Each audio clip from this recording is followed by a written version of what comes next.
speed? Speed. Oh, I gotta win.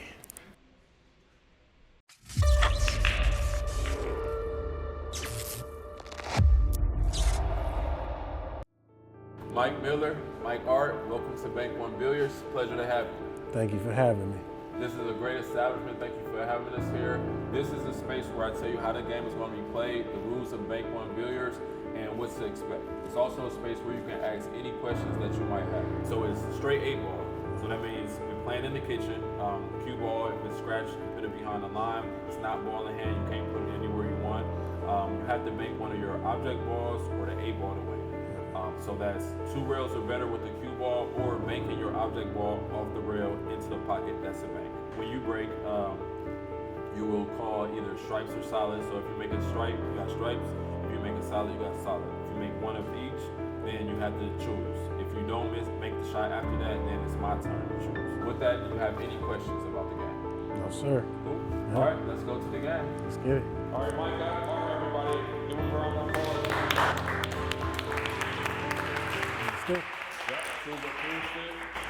Welcome to the show. Thank you for having us here. Thank you for hosting us on Bank One Billiards. Of course. Starting off, right, Mike Art.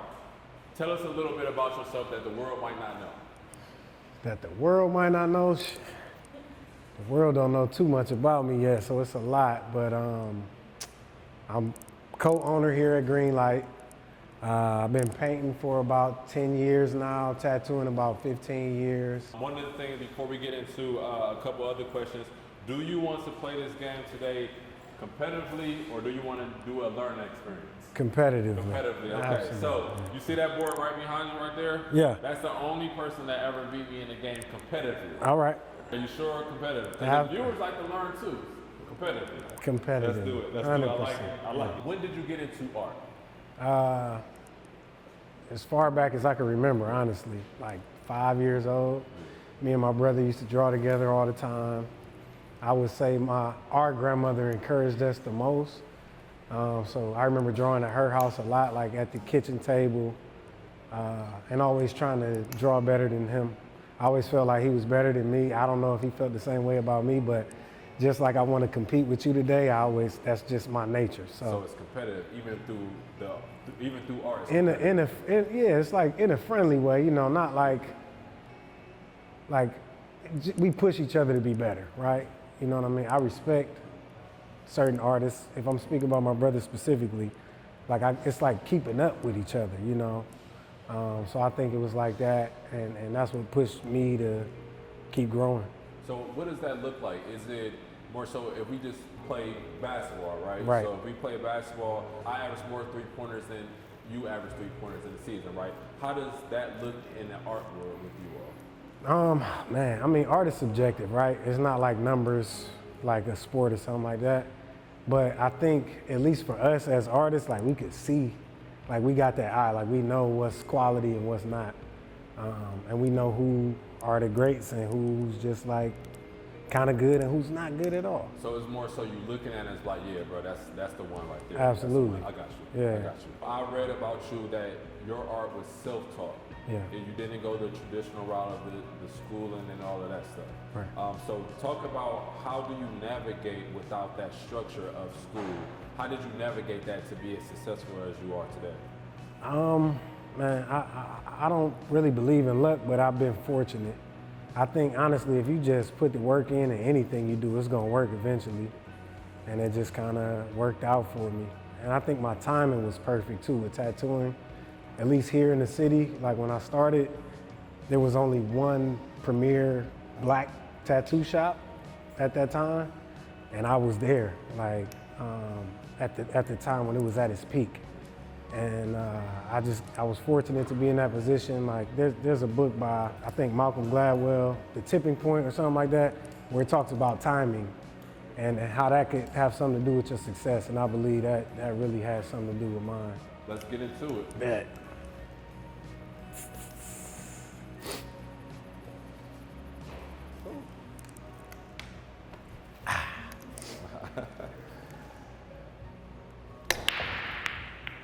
Pretty weak. Okay. It's all right. There you go. Shot I'll again, take it. shot. Yep. All right. Got low balls. Do we call? We got to call our shots, You gotta yeah? call shots, yep. 4 in the corner.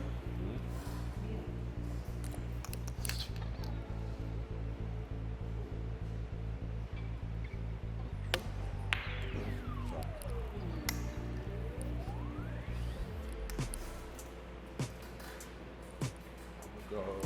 I'm gonna try to get my bank out the way. 11 under me.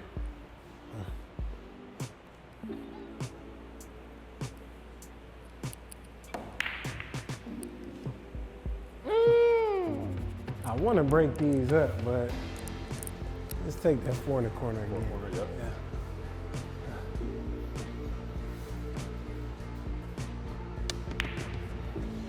Shot, Mike. Let's take that 5 down there.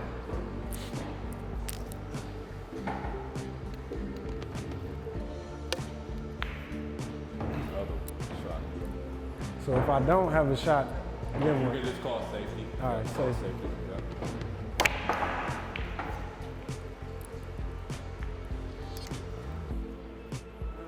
Got some work to do.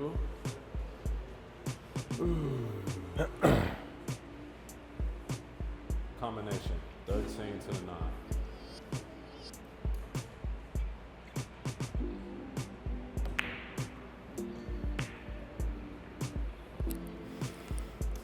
Combo 6 to the 3.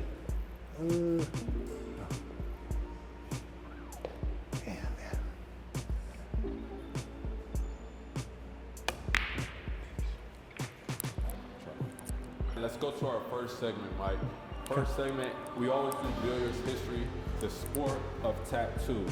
Wade Smith, he was a lineman for the Texans, and I did all his work. So I did his very first tattoo. So I guess it was a little less pressure because he didn't have nothing to compare me to. But I got warmed up, I think, tattooing him frequently, a couple times a year for about 3 years. And then with Terry, I actually started tattooing him when he was at Louisville. So it was prior to him going to the league. I knew how big he was and how big he was gonna be and all that, but yeah, I mean, it was a little added pressure for sure, because more people are gonna see it. You know, you wanna keep that client coming back, so you know, you gotta hit it home every time. So how do you deal with the mental battle of it? Like, you know, I can tell that you're already confident in your skill and your ability. So how do you stay sane? Like, you know, like, this is what I do. You gotta tell yourself that. Like, sometimes you gotta take a deep breath. I saw you do that before we start shooting. I don't know if you mind me sharing that, but.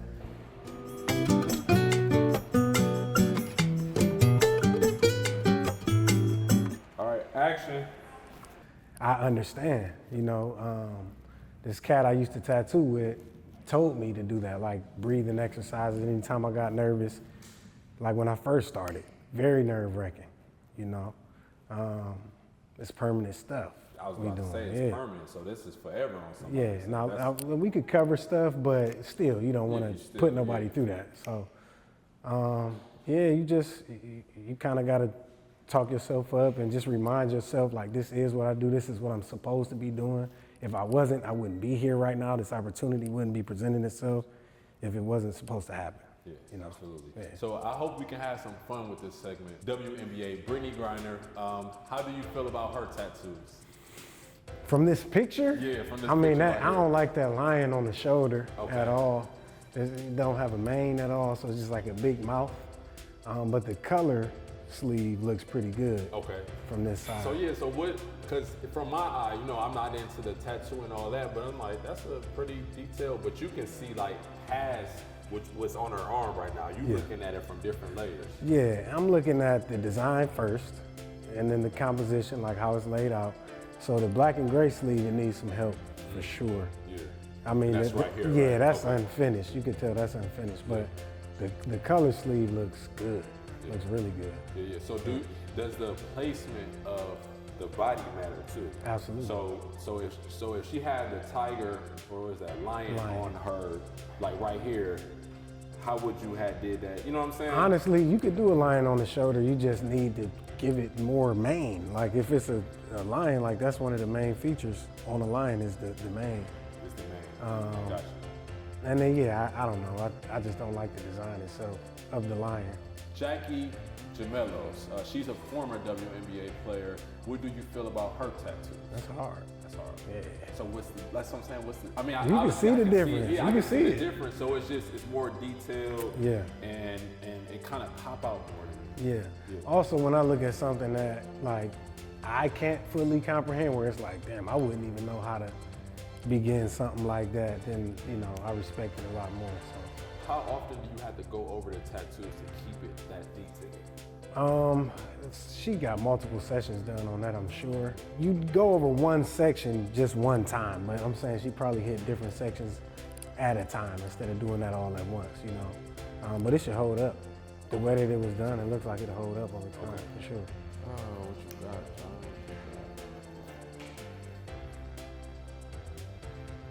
11 in the sock.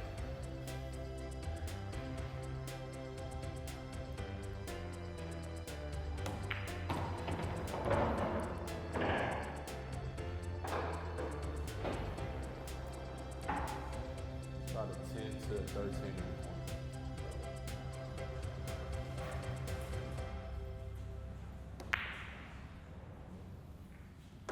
Good shot. That was not what you call? Okay. Nope, I was calling it 13 in the corner. Got you. 6 in the corner.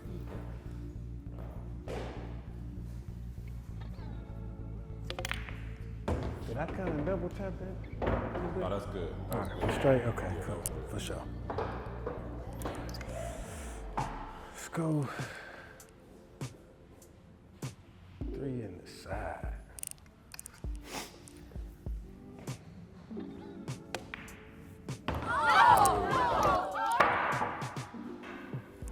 Go 12 in the corner.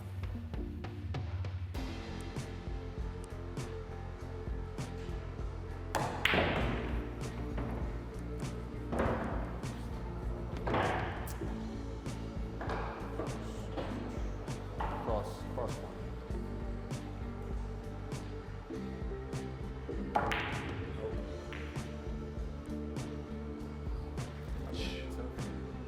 Yeah, it's tough for sure.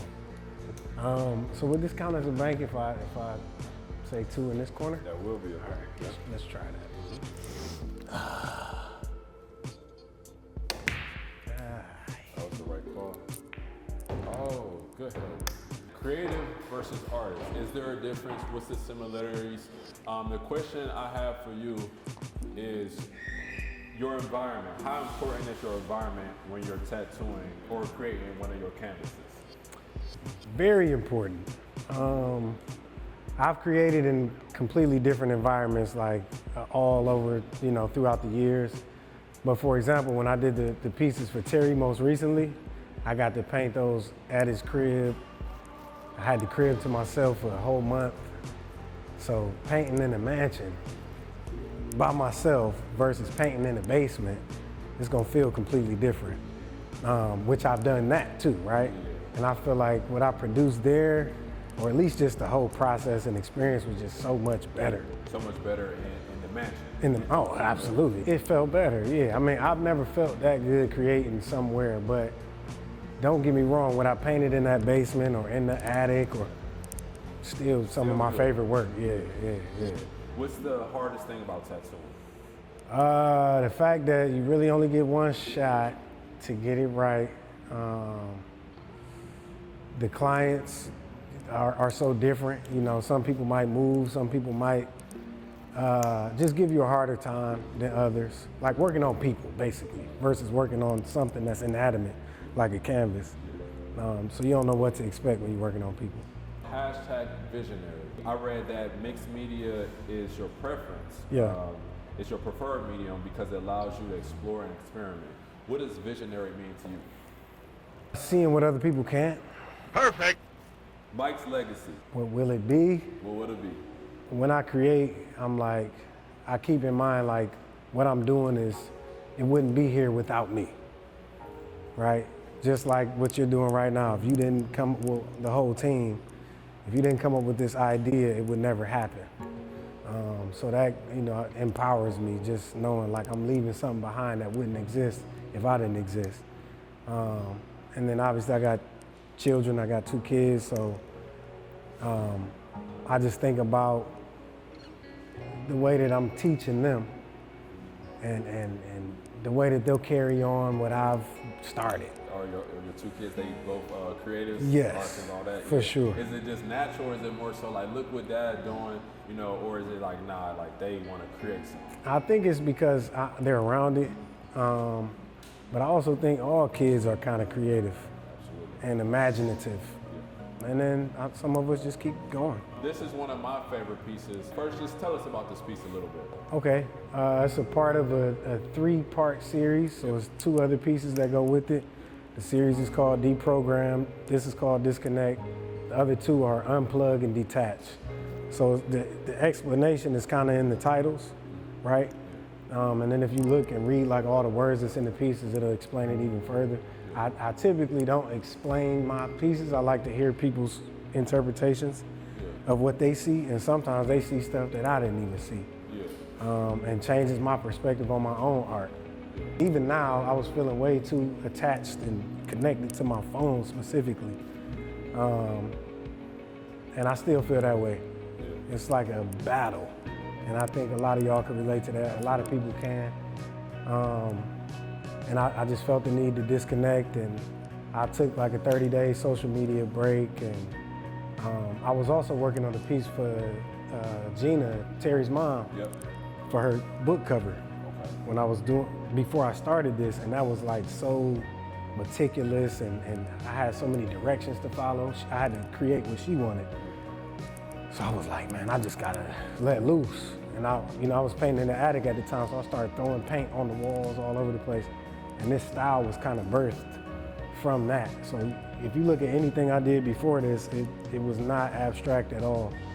It was not like as messy and free and wild as this was, but it was like me, if I could scream with my paint, This is it. that was it, yeah. This is it. I'll tell you what I see, and I ask you a question. I see a face. I see a lot of thinking, hence the brain down there, but it's just, it seems like it's almost a multi-layered, like I'm looking like all the way to the back of the piece, right? Oh, like yeah. and then you have the front of the piece. Is this like, this is your mind working? Yeah. This is like, so you going, so but is it a process with it? Do you start like up front and then go back, like? Start in the back. In the back, And I don't know how it's gonna look until I'm done. Yeah. Like I didn't have any idea Yeah, like of how it would look. I just knew what I was trying to say. gotcha. But yeah, if you could see like a time lapse of the process, you would see like, damn, like I don't sketch nothing. It's just I just start going, yeah. I love it. This is one of my favorites. So yeah, man, you already know. You Appreciate already know how it. good you are. But yeah, If you wanna see it, it's an intro. You know where intro on West 25th in Lorraine? I would know where intro is. You know, like Jaja and Yeah. So it's in the library at intro. Okay. Yeah. Intro. I gotta go check that out. Your shot. I'm gonna try to jump this 8-ball. Can I do that? If you know how to do it correctly. You said don't hit nobody. If I don't, then what? So if you don't know how to jump correctly, so I'll show you. So I think you I can't, do. You can't scoop it. Okay. You gotta hit it up top and make it jump. Oh like no, that. I don't know Yeah. how to do that. All right, well So then no. Because if you try to scoop it, a lot of times, and this is just Might mess up TV, the table? Mess up the table. I see. Yup, Okay. yup. All right. Now what if I bank the cue off of here? Kick it. That's the kick. Okay. 2 rails are better for a bank, but that's a legal shot. Okay. Yep. All So right. off the rail, 2 in the corner. All right, let's do that. All right.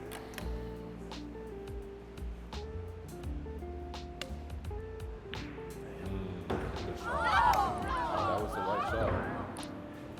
So we both still got to bank one of our balls for the 8-ball.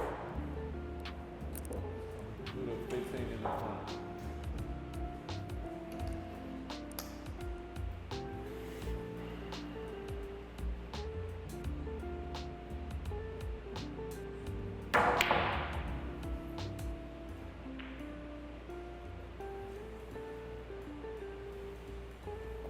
Mm-hmm.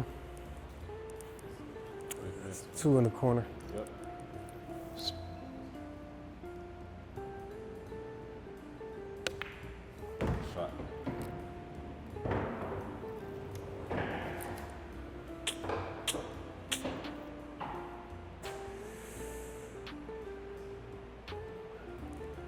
don't know how crazy this is. 7 in the corner. Not this corner. Which one? I'm gonna try to get it banked right now. Okay. Right? It's gonna be like off 2 walls though. Tell me if this is even possible. Yeah. If I try to bank this, and then boom, and all the way back here. It's possible. Anything is possible. Yeah? Okay, let's do it. Let's do it. Yeah. 2 rails in the corner. Yeah.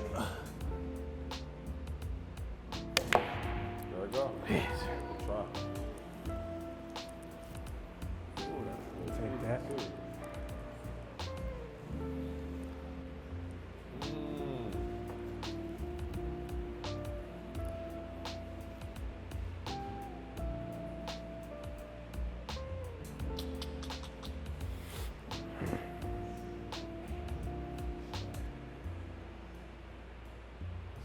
Shot right there.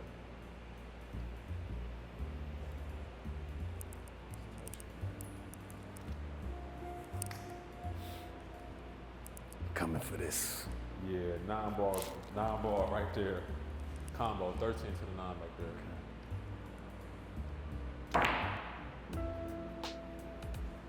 Oof.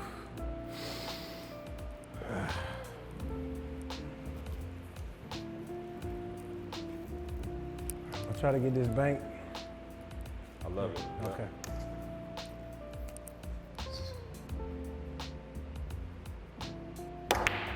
Ooh.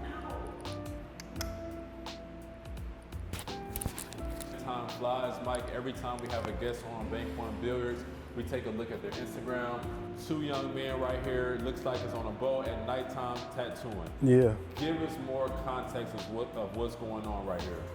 Yeah, he just wanted to get tattooed on a yacht, man, and I'm like, let's do it. Yeah. You know, it was a really cool idea. I told him next we got to do the jet. Yeah. We got to get it do. We did land, sea. Now we got to do the air. Talk about your process again. This obviously is a different environment. Very. From the basement or even just being inside to the mansion. How did this feel? Great. It was windy though. That was the only thing. Like my setup was kind of blowing over a little bit. I didn't want to get ink on because it was a rental, you know, so I didn't want to mess nothing up. And I wanted to make sure everything was like sanitary. But yeah, it was, once we got going, it was awesome. It was on that. Yeah. And that was your first time doing it on the yacht. First and last so far. First and only. First and only. Yeah. I would do it again though, Okay, for sure. Gotcha. Yeah. Machine Gun Kelly. As I know it, his place of establishment is right next door. Yeah. Okay, so tell us a little bit about this photo. Yeah, me and Kels go back like 10 years at least. When I used to work at Focused, he was getting tattooed by one of my fellow artists there, Seven. Did a lot of work on him before he was like when he first got signed to Bad Boy, and you know didn't have much of a name outside of the city. And what I love about him the most is he's the same guy. You know, as big as he's gotten. Same thing I feel about Terry, man. They just super solid dudes. But this specific night, he was in town. He was next door at his spot. And I'm like, you know, he had been through a few times since we've been over here. I'm like, bro, you got to come through and check it out. And yeah, he came right over. All right. We back rolling, everybody. Quiet on set. Both still got a bank. Got that. Right here,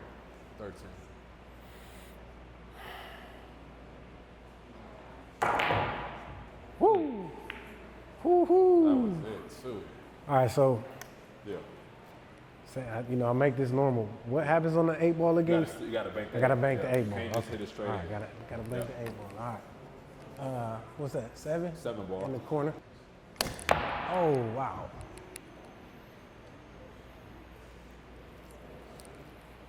Tried to hit it hard. I wanted to make it look good.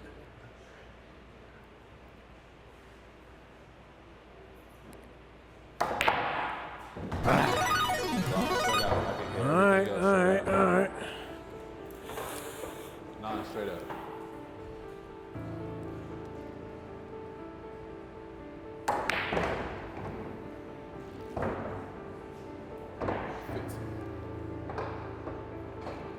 Don't do it to me. Don't do it to me. Let's do the next segment real fast. My playlist. First off, what is Mike Art playing? If he get in his car, going to work, going to tattoo, what are you playing? Ain't no telling. Ain't no telling. Ain't no Wide telling. range. You going Very. old school with it? I can. Give me your old school. Like old school R&B or old school rap R&B? I wonder what you're gonna say with this one. Shit, old school R&B. What do you consider old school? Like 90s or like old? I would say any like when we were probably like 5 or 6.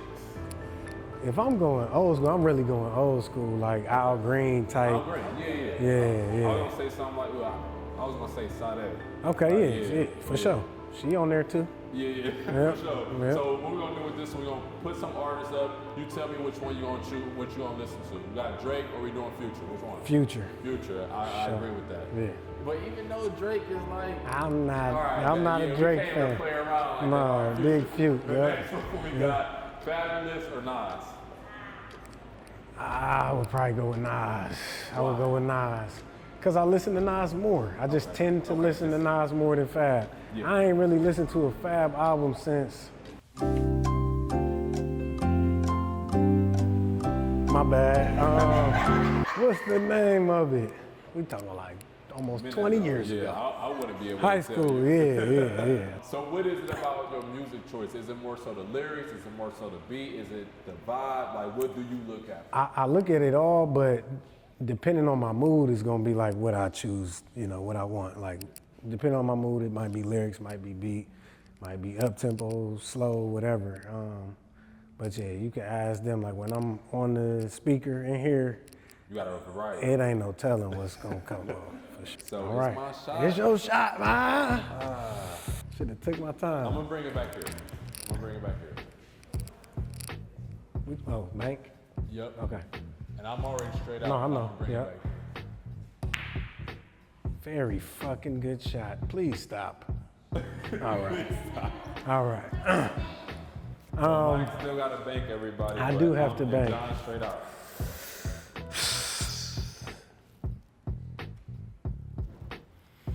I'm gonna try to get this bank, man. Okay. In that corner, 7 in the corner. Yep. That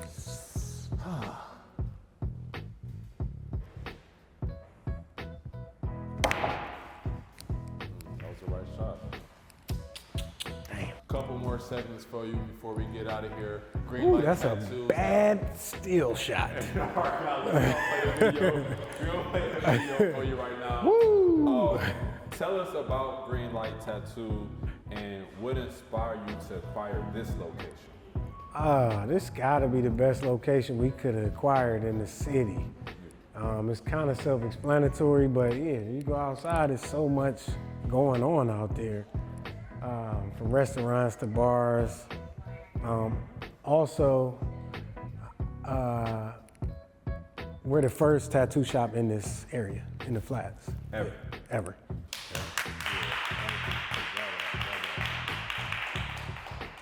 And this interview was just coming in. They recognized what you're doing, everything that you're doing, and they pretty much came in to talk to you about it. Yep. And we had to do it live too, like while we were tattooing, so it was one take. So yeah, we had to be on point with it. How many brothers you got? So I got one blood, and I got a stepbrother who's a piercer, but we brothers. Yeah. And then our partner D, we all like family in here, honestly, but I got one actual blood sibling, Mark. Yep. And then D, who's getting interviewed right here, he's the other owner, so it's 3 of us. How much does that play into your art, into your business of keeping it family? Man, I couldn't imagine working with anybody else. Like, I've been fortunate for the past almost decade to be working next to my brother, and then just acquiring this group of guys and girls that we have here, it was just perfect. Billiards and Chill, spin-off Netflix and Chill, we playing pool, obviously. Martin or Fresh Prince? Damn. Martin. Yes. I say Martin. Another Martin. So Yeah. we tallying up all the guests that say Martin. Okay. Because that's hands down to me. It gotta be Martin. Give me one reason why Martin over Fresh Prince. because I like Martin more than Will. I like Martin. Yeah, Just as a character, even in the shows. I think more so in the shows. We talking about the shows. I just like Martin's character more than Will's. And the supporting cast, I think on Martin I liked a little more. But you know, he had Jeffrey and Carlton on Fresh Prince, so that's why it's tough for me because he had a pretty good supporting cast too. But if I was to go to watch either one of them, I'll go to Martin first for sure. I feel like, and I don't know, Martin, I feel like it's timeless. Like you would put on Martin on Netflix right now, you put on a show and he's literally talking about this stuff that's going on right now. Bad Boys Ride or Die. Have you seen the rest of them? All the other Bad Absolutely. Boys? Okay. Yeah. I don't know, I just feel like Martin getting old though. He's weird now. He a little weird now. Yeah, like you could definitely see the aging and even when he talks, it's like not as smooth. Will, I feel like he's still keeping his character. He's still sharp. I feel like he's helping Martin still be like relevant in this series. Yeah. Them, The Scare. Are you a horror fan? Not anymore, not for real.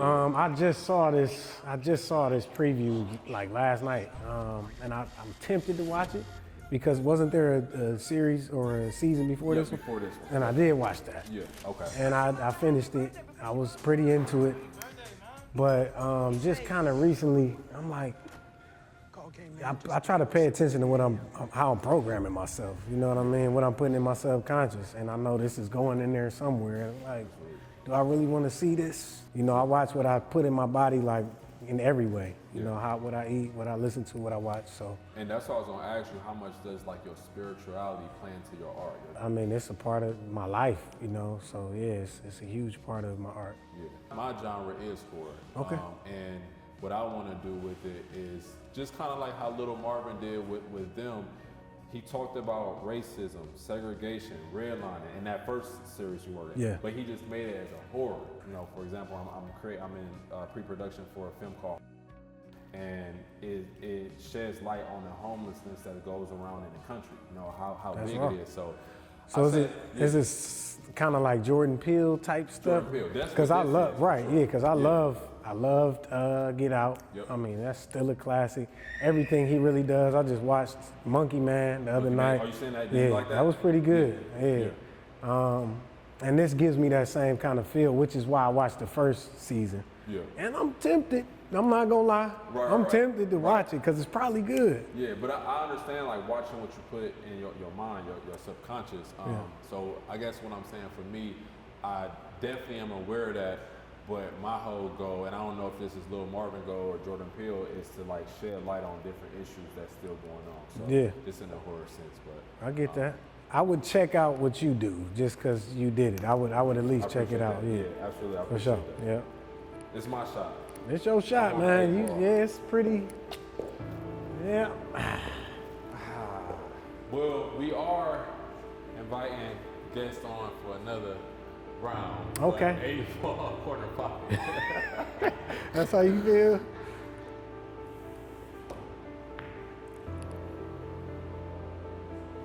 Still a game. Yeah, but I still got to bank something. Huh? Still got a bank. Still got a bank.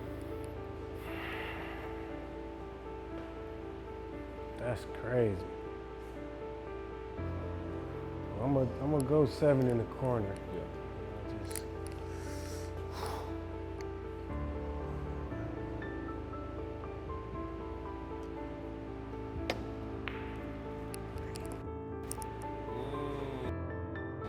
Am I allowed to cuss on here? Cause, damn, go ahead, finish it up.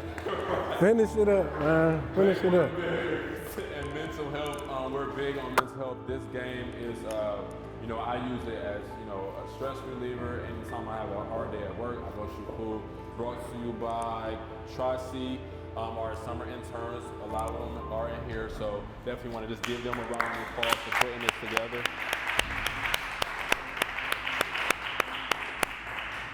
What was the first ball made?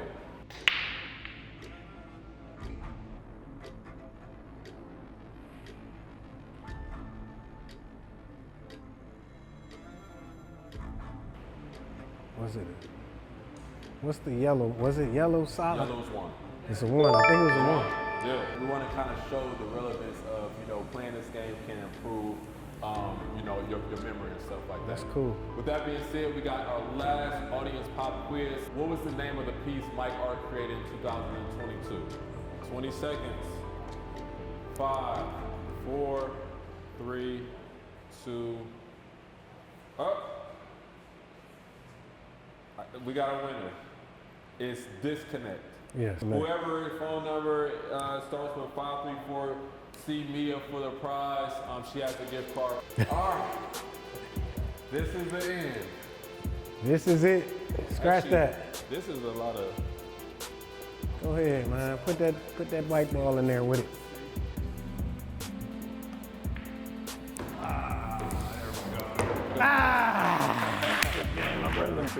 Yes, sir. Likewise. Yes, sir. Mike Art, everybody, man. Let's give him one more round of applause.